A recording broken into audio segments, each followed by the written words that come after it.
चुनाव खत्म भी हो गया, विधायक जी जीत भी गए। नमस्कार, आप देख रहे हैं 10 समस्तीपुर में रोशन कुमार। आज हम विधायक के कई सवालों के ऊपर बात करने वाले हैं कि आखिरकार विधायक की सैलरी कितनी होती है, विधायक क्या काम करते हैं, विधायक का क्या काम होता है। आप अपने जो आपके अपने निजी क्षेत्र का समस्या हो, एक विधायक को कैसे बता सकते हैं और विधायक उन सवालों को विधानसभा में कैसे उनको ले जाकर उन पे मंजूरी दिलवाते हैं और वो अपने क्षेत्र का काम करवाते हैं। नमस्कार दोस्तों, आप देख रहे हैं 10 समस्तीपुर में रोशन कुमार। आज हम बात करेंगे, सबसे पहले हम बात कर लेते हैं कि आखिरकार एक विधायक जो उनका पावर क्या होता है। वो अपने क्षेत्र में, यानी अगर मान लीजिए कोई जैसे पटना विधानसभा है, तो वहां के जो विधायक होंगे वो पटना में जो पटना विधानसभा है उसमें वो क्या क्या काम करा सकते हैं। मैं आपको एक एग्जाम्पल के तौर पे बताता हूँ।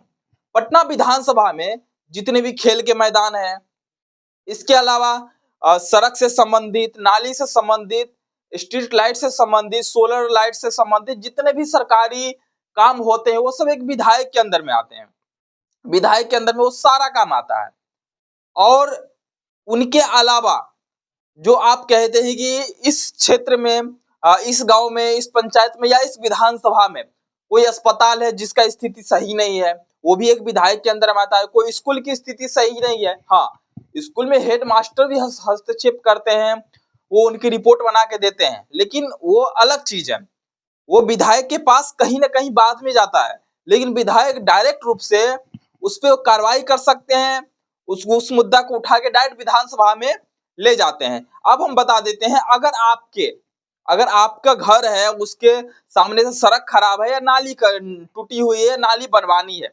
मान लीजिए आपके घर के सामने नाली नहीं है, पानी की बहुत सारे समस्या आती है, तो उसको विधायक से आप जब बोलेंगे, जो विधायक जी से कॉल करेंगे या जब वो आएंगे तो उनको समस्या बताई जाएगी, या आप हो सके तो लिखित रूप में आप इसे दे सकते हैं। जब वो समस्या विधायक जी देखेंगे, उसका मुआयना करेंगे, वो समझेंगे कि नहीं ये सही है और यहाँ पे नाली बननी चाहिए, तब उस सवालों को नोट करके जब उनका विधानसभा में बैठक होती है, जब वो विधानसभा में जाते हैं, तो उस सरकार के समक्ष वो सीधे रूप से इस सवालों को उठा सकते हैं, क्योंकि वहां मुख्यमंत्री से लेकर सभी विधायक वहां पे मौजूद रहते हैं।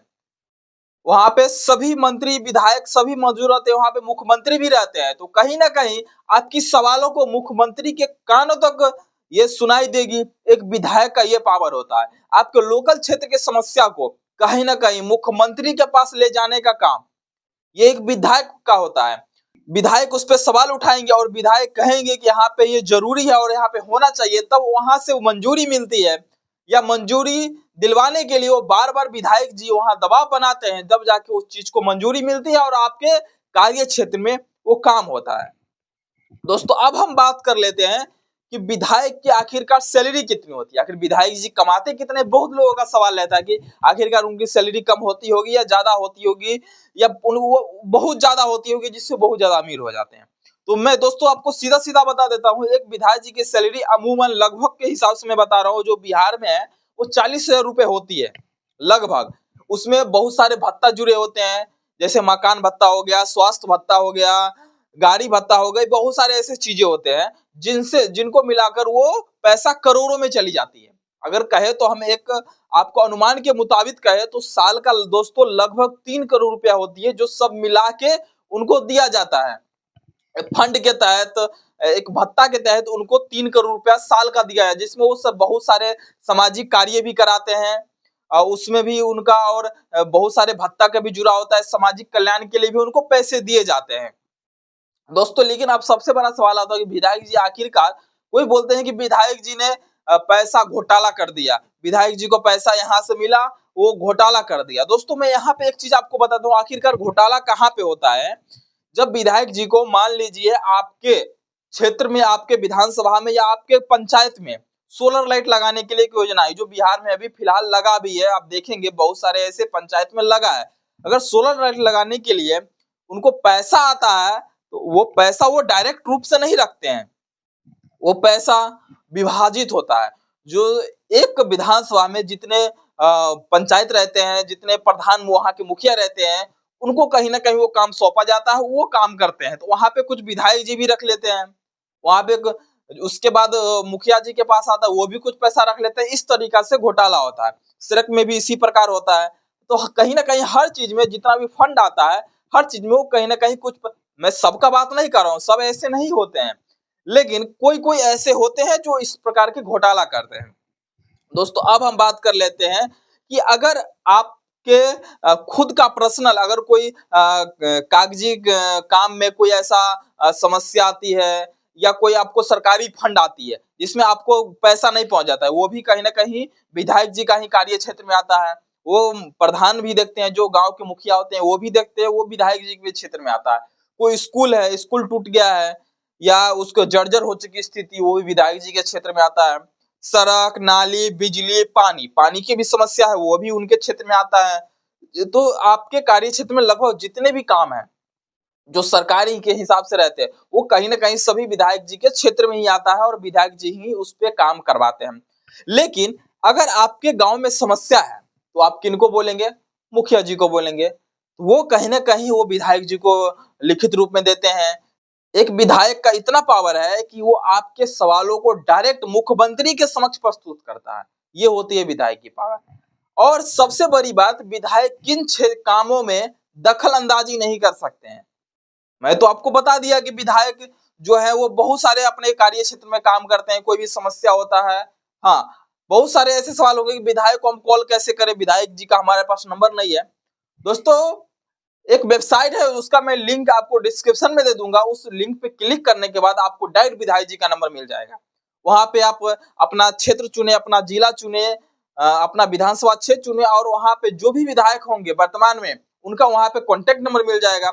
इस प्रकार से आपका एसपी, डीएसपी, बीडीओ जितने भी है, चाहे छोटे लेवल पर वार्ड सदस्य से लेकर बड़े लेवल पर, सबका वहां पे मोबाइल नंबर मौजूद रहता है। इस पर स्पेशल एक वीडियो बना दूंगा जिसके आपको सभी जो सरकारी कर्मचारी है, सरकारी अधिकारी है, या जो भी आपके पंच हो गए, सरपंच हो गए, प्रधान हो गए, वार्ड सदस्य हो गए, सभी का नंबर वहां पे आपको देखने को मिलेगा। मनरेगा के तहत जो कार्य होते हैं, मनरेगा के तहत भी कहीं ना कहीं मनरेगा जो है योजना है, वो भी विधायक जी के क्षेत्र में आते हैं। ऐसे बहुत सारे कार्य हैं जो एक विधायक के क्षेत्र में आते हैं, विधायक के कार्य क्षेत्र में आते हैं, और विधायक वो कार्यों को करते हैं।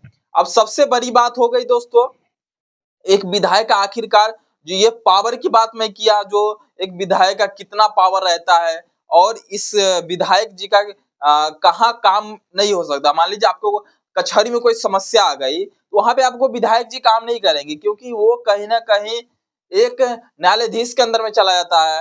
वो विधायक जी से कहीं ना कहीं अलग है। अगर जितना कोर्ट कचहरी का काम है वो सरकार के अंडर में भी नहीं है। अगर सरकार चाहे हम उस पर दबाव बनाए तो सरकार वो भी नहीं कर सकती। कहीं ना कहीं सरकार से वो पूरा अलग है। तो उस क्षेत्र में अगर आपका कोई काम रहेगा या कोई समस्या रहेगा, तो वहां पे प्रत्यक्ष रूप से, डायरेक्ट रूप से विधायक जी वहां पे आपको मदद नहीं कर सकते। हाँ, इनडायरेक्ट रूप से कर सकते हैं, लेकिन डायरेक्ट रूप से एक विधायक जी वहां पे मदद नहीं कर सकते हैं। वो कहीं ना कहीं पीछे से, टेबल के नीचे से, इधर उधर से आपको मदद हो सकती है, जो रियल है मैं बताता हूँ। जैसे दारू माफिया हो गए, या इसी बहुत सारे आपराधिक मामले हो गए, उस समय डायरेक्ट रूप से विधायक जी उसमें काम कर सकते हैं। सामाजिक कार्य के लिए भी, जैसे आपके जो आपका गांव है, आपका पंचायत है, अगर आप उसमें चाहते हैं कि एक खेल का मैदान हो, एक ऐसा तालाब हो, तो वो भी एक विधायक जी के कार्य क्षेत्र में ही आता है, और विधायक जी इससे कहीं ना कहीं काम करवाते हैं डायरेक्ट रूप से। अगर अगर आप अपने मुखिया को बताओगे तो वो भी कहीं ना कहीं सवाल उठाएंगे, लेकिन वो शायद हो भी सकता है, नहीं भी हो सकता, लेकिन विधायक जी वो डायरेक्ट रूप से वो उस पर एक्शन लेते हैं और काम करते हैं। दोस्तों ये सब रही एक विधायक जी का काम और उनका पावर, आखिरकार उनको कितना पावर रहता है, क्या चीज, सभी चीजों को हमने ऊपर, सभी चीजों के ऊपर हमने एक लगभग में बात की है। अगर विधायक जी से संबंधित या कोई ऐसा छूट गया तो आप हमें कमेंट जरूर करें, और कमेंट के माध्यम से बताएं कि और आपका क्या सवाल है और आप क्या जानना चाहते हैं। मैं हो सके तो मैं उस पर एक पूरा एक अच्छी सी वीडियो बना के आपके समक्ष प्रस्तुत करूंगा, और कोशिश करूंगा कि आपके हर सवालों का जवाब मिले। धन्यवाद।